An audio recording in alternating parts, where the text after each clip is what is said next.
Voici donc l'expérience que vous avez dû mener il y a quelques instants.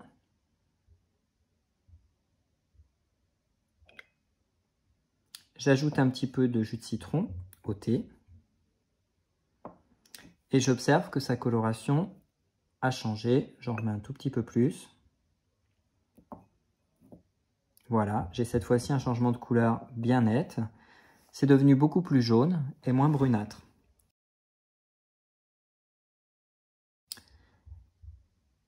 J'ajoute alors la solution de Destop. J'agite et j'observe que le thé a retrouvé non pas sa couleur d'origine, mais une couleur encore plus intense que celle d'origine.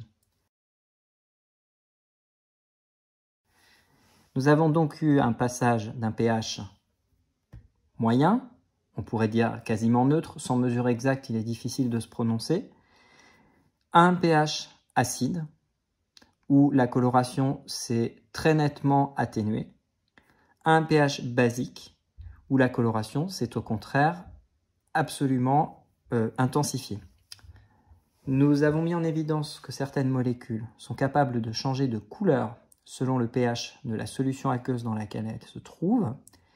Et ces molécules ont des applications extrêmement concrètes puisqu'on va les utiliser en chimie justement pour évaluer de façon très simple, en les plongeant dans une solution aqueuse, la nature du pH acide, neutre ou basique de cette solution. C'est ce que l'on appelle des indicateurs colorés. Vous en trouvez plein d'autres dans votre cuisine. À titre d'exemple, la betterave donne un liquide qui est très coloré, qui lui aussi va dépendre du pH. Le chou rouge va donner lui aussi un liquide très coloré qui va dépendre, dont la coloration va dépendre du pH, et bien d'autres molécules encore.